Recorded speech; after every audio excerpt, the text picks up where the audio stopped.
Quiera Dios que estos puntos que estamos compartiendo, que Dios siga hablando a tu vida y que, como dice esa alabanza, no queremos voz de hombre, sino voz de Dios. Y hay un sentir, hermanos, que arde en mi corazón. Amén. Vamos a hablar de un discípulo. Pero primeramente me gustaría decirles lo siguiente. Miren, ustedes lo saben, pero miren, Jesús no solamente fue un maestro para los apóstoles, fue mucho más que eso, iglesia. Jesús era Dios, es Dios.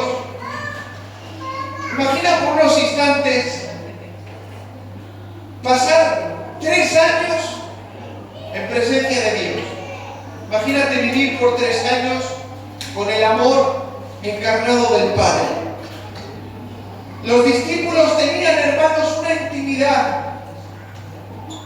Había una relación tan estrecha con los discípulos con Jesús que iba a la iglesia más allá de ser seguidores, sino que también compartían con Él el día a día, convirtiéndose, amada iglesia, en una comunidad de amigos, donde existía la confianza, el amor incondicional y enseñanzas profundas.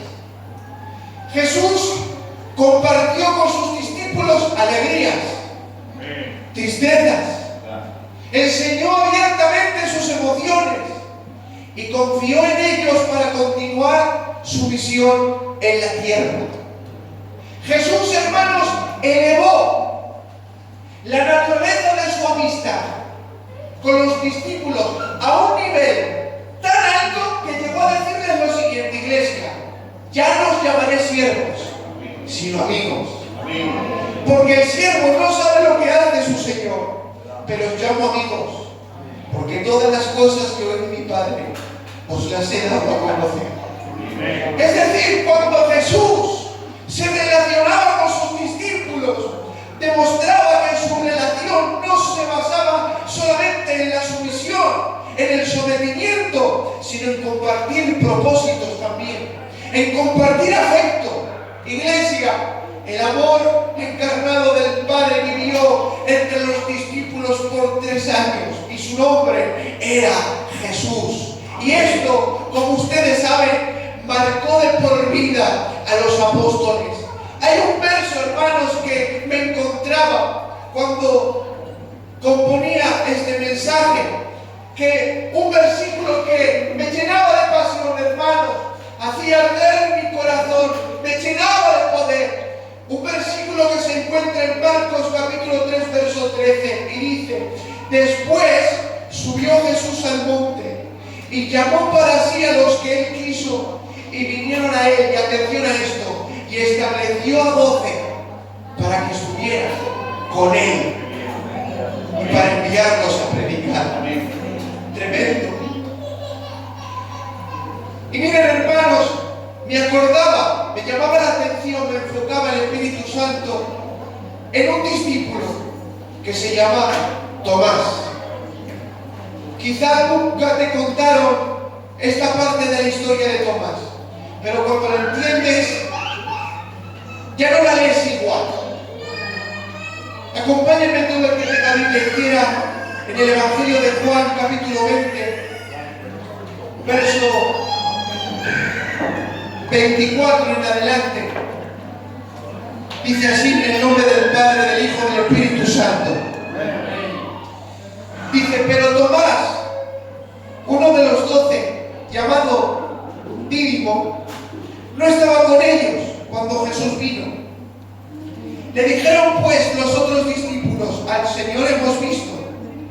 Él les dijo: si no viera en sus manos la señal de los clavos, y metiere mi dedo en el lugar de los clavos, y metiere mi mano en su costado, no creeré.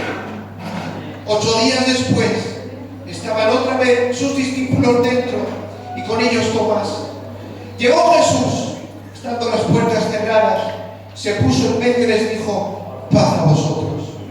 Luego dijo: Tomás, pon aquí tu dedo y mira mis manos, y acerca tu mano y métala en mi costado, y no seas incrédulo, sino creyente. Entonces Tomás respondió y le dijo: Señor mío y Dios mío. Y Jesús le dijo: porque me has visto, Tomás, creíste. Bienaventurados los que no vieron y creyeron. Amén. Fuertes aplausos a su palabra de esta tarde. Gloria a tu palabra. Tomás, el que dudó. Los demás decían: hemos visto al Señor. Pero Tomás respondía algo que muchos de nosotros hemos dicho alguna vez: si no lo veo, si no lo toco, no creeré. Tomás no es que estaba siendo rebelde, Tomás estaba herido. Porque Tomás había entregado 3 años de su vida. Tomás había dejado todo. Había creído que Jesús era el Mesías, pero lo vio morir en la cruz. La cruz, iglesia, no solo traspasó el cuerpo de Cristo, también rompió las expectativas de sus discípulos. Por eso, cuando le dijeron a Tomás que Jesús había resucitado, no quería ilusionarse otra vez, no quería levantar su fe para que volviera a caer. No creo, hermanos, que llegamos a ser conscientes completamente del impacto que esto había sido para los discípulos. No somos conscientes de la crucifixión, el impacto que tuvo en los discípulos. Nosotros sí conocemos la historia porque se nos fue revelado. Sabemos que Jesús, aunque murió, al tercer día resucitó de entre los muertos. Pero los discípulos, a pesar de que Jesús en más de una ocasión les dijo que Él iba a resucitar, que resucitaría, ellos no sabían lo que iba a suceder con sus vidas. Mucho menos sabían lo que iba a suceder después de ver aquel horror de la pasión. Después de la muerte de Jesús no sabían lo que Dios les tenía reservado para ellos. Y miren, iglesia, hay personas que no dudan por orgullo, dudan por dolor. Y así dudaba Tomás. Amén. La duda de Tomás no nació de la rebeldía. No fue por negar a Cristo como lo hizo Pedro. No fue por vender a Jesús como lo hizo Judas. La duda de Tomás nació de un profundo dolor, de una profunda y gran decepción. Tomás temía que la resurrección fuera solo una ilusión. Por eso exigió tocar las heridas de la crucifixión. Este dolor emocional le llevó a pedir pruebas físicas. Y les voy a decir algo, hermanos, meditando en este mensaje. Escuchen, el dolor se disfraza de orgullo. Y esto es un mecanismo, hermanos, de defensa que busca ocultar la fragilidad emocional bajo una fachada de fuerza, de superioridad, de frialdad. ¿Para qué? Para evitar ser lastimados nuevamente, para no mostrar ninguna pizca de debilidad. En una ocasión, un psicólogo cristiano llamado Jorge Bucay escribió lo siguiente: en algunas ocasiones el dolor se viste con la ropa del orgullo, lo que significa que bajo esa actitud de orgullo y prepotencia se esconde una profunda tristeza que no quiere mostrarse desnuda. Y cuando alguien ha sido herido, traicionado o siente que le han fallado, el dolor puede ser tan grande que el cuerpo y la mente se protegen a través de 2 cosas. Número 1, del silencio, a través del silencio y a través de la distancia. El dolor es así, hermanos. Como se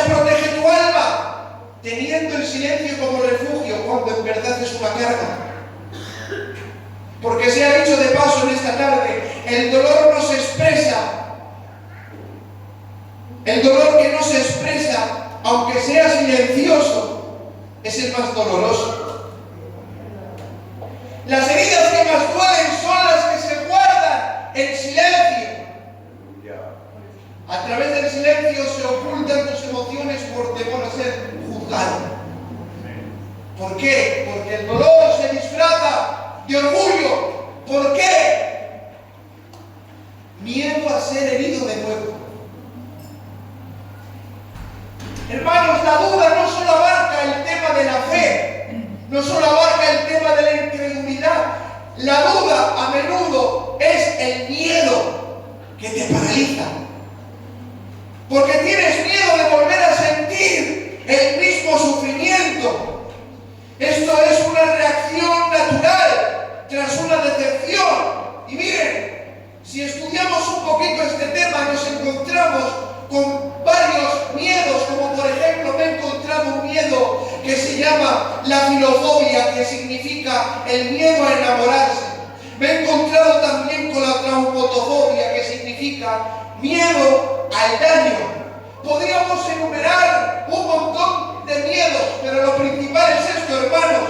Estos miedos se originan por experiencias pasadas que tienen que ver con el abandono, con la traición, creando una coraza para evitar mostrar debilidad. Y es ahí cuando nos encontramos con lo siguiente, hermanos. La soledad del que sufre en silencio. La soledad del que sufre en silencio es una experiencia tan profunda, hermanos, que llega a ser invisible. Es decir, imposible de detectarlo con nuestros ojos naturales. La soledad del que sufre en silencio es descrita, hermanos, como una carga pesada que se lleva internamente mientras se aparenta normalidad. Y atención a esto, no tiene que ver con la soledad que se elige voluntariamente para reflexionar, para meditar. No, esta soledad del que sufre en silencio es un tipo de aislamiento, un tipo de desconexión emocional que no es deseada. No la deseas, pero la vives, la experimentas. Y muchas personas ocultan su angustia bajo una apariencia de normalidad, sonriendo, mientras por dentro viven una lucha interna difícil de explicar. Y en algunas ocasiones la soledad no proviene de no tener gente alrededor, sino por ser incapaz de comunicar lo que uno siente.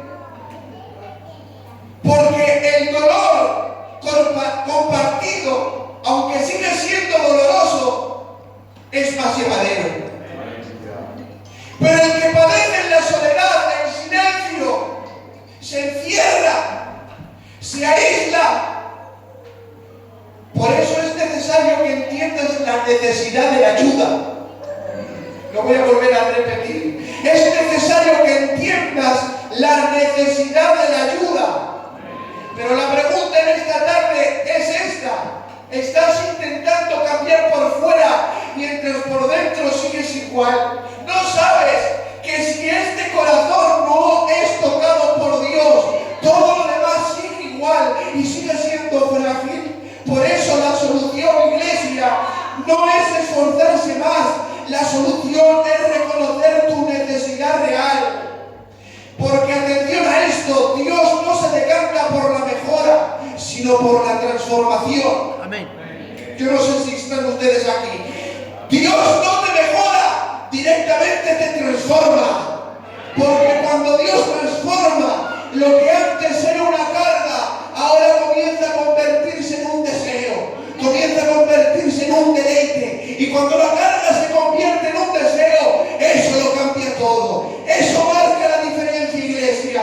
Y escuchen, para sanar es necesario entender que necesitamos ayuda. Ese es el primer paso. ¿Saben por qué? Ustedes lo saben. Nadie puede solo con todo.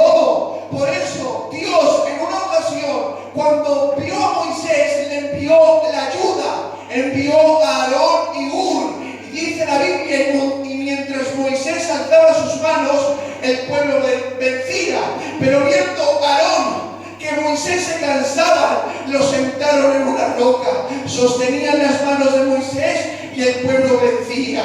En esta tarde te vengo a anunciar algo. Sí, aunque no lo creas, aun en estos tiempos difíciles y apocalípticos, Dios ha capacitado a personas llenas de recursos celestiales para acompañarte en ese proceso por el que estás pasando. Sí, a veces no es una profecía lo que te saca del pozo o un mensaje bonito. En algunas ocasiones Dios obra el milagro dentro de nosotros a través de corazones amables que Dios ha enviado. Y hoy te traigo este recado del cielo. Dios ha enviado a gente para enviarte consuelo, para hablarte del buen camino. Y si tal vez no podemos solucionarte todo, no te preocupes, que por lo menos estaremos contigo, acompañándote en ese proceso. Te traigo este recado del cielo. No estás solo, no estás sola. El Dios que estuvo ayer contigo, hoy está contigo y seguirá estando contigo. A su nombre, a su nombre. Aleluya.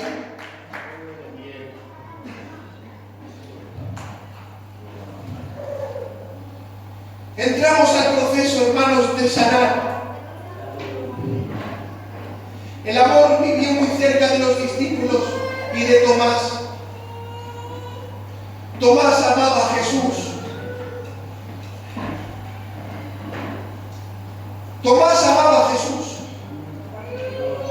Si nos vamos al Evangelio de Juan capítulo 11, vemos que Jesús dice que sus discípulos, le dice a sus discípulos que Jesús tiene la intención de regresar a Judá para visitar a Marta y a María y resucitar a Lázaro. Todos los discípulos se oponen a que Jesús vuelva a Judá, porque sabían que había gente en Judá que quería apedrear a Jesús hasta la muerte. Ir a Judá significaba una muerte segura. Pero ¿saben qué dijo Tomás? Mientras los discípulos se oponían a que Jesús iría a Judá, Tomás dijo, si Jesús, Tomás interviene en la conversación, de repente la interrumpe y dice, nosotros, si él va a Judá, nosotros vamos a morir con él. ¿Ven ustedes cómo amaba Tomás a Jesús? Si Jesús iba a morir, entonces Tomás quería morir con él. Ese era el corazón de Tomás en ese momento. Esa era su resolución. Quizá es el mejor momento de Tomás de los evangelios. Y cuando Jesús murió de una manera terrible, por eso le impactó tanto. Me pregunto, hermanos, si quizá Tomás deseó haber cumplido sus palabras y haber muerto con Jesús. Y esta parte, hermanos, de este mensaje me hacía llorar. Juan capítulo 20, encontramos a Tomás completamente destrozado, con el corazón totalmente roto. Y cuando regresa con los discípulos, los encuentra llenos de alegría, afirmando que Jesús estaba vivo. Y me imagino a Tomás que se quedó perplejo, porque había visto a Jesús como había muerto. Su esperanza literalmente murió, hermanos. ¿Cómo voy a creer que la esperanza está viva cuando yo la vi morir? Y es en ese momento cuando Tomás pronuncia las palabras que hemos asociado con él. Si no veo en sus manos la señal de los clavos, si no meto mi dedo en el lugar de los clavos, si no meto la mano en su costado, no creeré. Tomás, hermanos, estaba herido y no estaba dispuesto a arriesgarse a ser herido de nuevo. Su corazón, hermanos, había sido endurecido. No estaba dispuesto a arriesgarse otra vez a una nueva herida. Y esta es la verdad, iglesia. Muchos de nosotros, aleluya, muchos de nosotros actuamos exactamente como Tomás. Decimos que estamos dispuestos a morir con Cristo. Queremos creer, queremos vivir en la abundancia de la resurrección, pero debido a nuestras heridas pasadas, somos incapaces de poner nuestra fe totalmente en el Señor Jesucristo. En lugar de zambullirnos de cabeza en el abrazo del Padre que nos está esperando, caminamos con cautela. Nuestra fe se ha convertido en una fe muchísimo más prudente que viva. No sea que de repente todo se desmorone porque hemos sido heridos por personas, hemos sido heridos por circunstancias pasadas. Por eso nuestros corazones hoy se han endurecido, porque no estamos dispuestos a arriesgarnos a la posibilidad de ser heridos de nuevo. Es decir, hoy en día tener fe, tener confianza lo vemos como un riesgo, pero atención a esta palabra: vivir con miedo a ser herido es vivir sufriendo. El miedo a que la cura no funcione nos impide ser sanados. Pero yo en esta tarde digo que el Señor reprenda todo pensamiento y todo espíritu de resignación en esta tarde, en el nombre poderoso de Jesucristo. Hoy te traigo esta noticia del cielo y haz lo que quieras. Dios no está dispuesto a dejarnos a que convivamos con nuestros miedos y con nuestro dolor. Dice la palabra de Dios, después de 8 días, Jesús vuelve a aparecer de nuevo. Esta vez entra en la habitación sin la necesidad de abrir la puerta.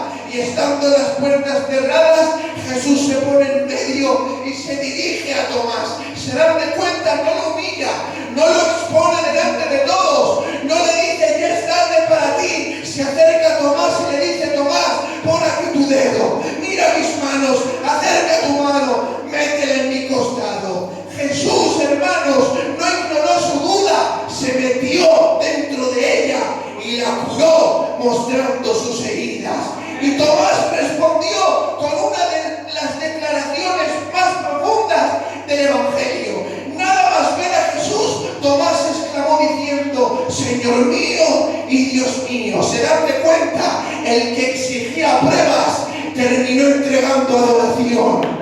Cuando a veces hemos dicho en silencio: Señor, si realmente estás, si realmente te importo, demuéstralo. Porque después de una pérdida, después de una traición, después de una oración no respondida, nos volvemos más cautelosos, más racionales, más cerrados, más prudentes. No porque no queremos creer, sino porque estamos tan decepcionados que nos duele volver a intentarlo. Pero Jesús no rechazó a Tomás, tampoco lo reemplazó por alguien más espiritual.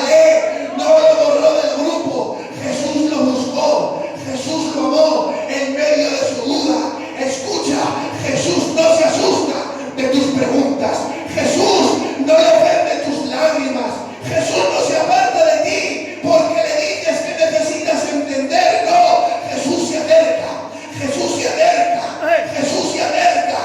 Escucha, yo no sé cómo has venido en esta tarde a este lugar. Quizás te encuentras como Tomás, no quieres fingir tu fe. Señor, no quiero decir frases bonitas y ya está. No, necesito un encuentro real, necesito un cara a cara contigo, pues te traigo este recado del cielo. Jesús hoy te sigue mostrando sus heridas, te dice: acércate, tócame, mete tu mano.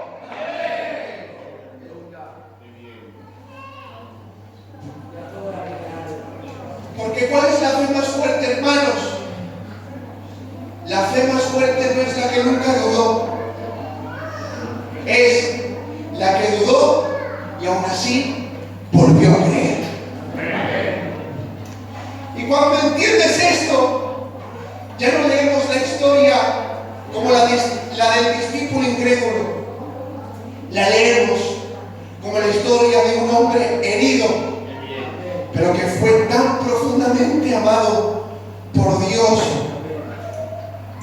que su duda la convirtió en adoración.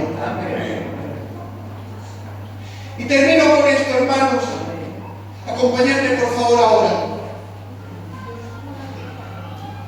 Porque de esto se trata cada culto. De esto se trata cada vez que nos acercamos al Señor, que es conocerle. Mientras yo preparaba este mensaje, este sentimiento, hermanos, me preguntaba y reflexionaba: ¿quién es Jesús? Saben, hermanos, que esta pregunta no ha sido fácil de responder a lo largo de la historia. Sin embargo, la palabra se ha encargado de mostrarnos a Jesús desde diferentes ángulos para que podamos encontrar a la respuesta más importante de nuestras vidas. Escucha, Jesús cambió para siempre la historia de la humanidad. Su vida, amada iglesia, marcó un antes y un después. Algunos lo reconocen como Dios, otros como un sabio maestro, otros consideran que fue un loco, un fanático religioso. Pero miren, independientemente, sin importar lo que piensen, hasta el ateo reconoce que Jesús de Nazaret ha conmovido los cimientos de toda la historia. Jesús de Nazaret ha conmovido los cimientos de la historia del ser humano. Él es único, iglesia. Y es importante que entendamos esto, porque estamos en una sociedad que cada vez es más contraria a la fe cristiana. Pero iglesia, Él es único en la historia, único en la enseñanza, único en ejemplo de carácter. Él, hermanos, es la excepción. Él es la esencia del cristianismo. Él es la esencia del evangelio, el epicentro de este libro. Escucha, a través de los años, muchos líderes religiosos han pasado por esta tierra, pero ninguno tuvo las condiciones que Cristo tuvo para ser considerado único en toda la historia. Pero sin embargo, Cristo fue único en el tiempo, único en su naturaleza, en su nacimiento, en su esencia, en su santidad, en su autoridad. Jesús es único, fue único en su muerte, hermanos, porque muchos murieron en la cruz. Pero señores, en esa ocasión, el que estaba en la cruz era diferente. Ninguno había afrontado la cruz como Él. Atención, Él fue único en su resurrección, porque muchos que murieron resucitaron, pero después volvieron a morir, porque eran humanos. Pero cuando Él resucitó una vez y para siempre, porque escrito está en la palabra: no dejarás mi alma del Señor. No permitirás que tu santo vea corrupción. Oh iglesia, que tendrá ese Jesús en pleno siglo XXI, amando la historia, sigue marcando a todas las generaciones. Este Jesús, conocerle significa todo. Hoy te traigo este recado del cielo. Si tú te animas a conocerlo, Jesús puede marcar tu historia para siempre. Y te dejo con esta frase. Lo que más me gusta de la resurrección es que cuando fueron al sepulcro para buscarle, ya no estaba. Y te traigo este legado del cielo y recíbelo. Dios no va a permitir que te encuentre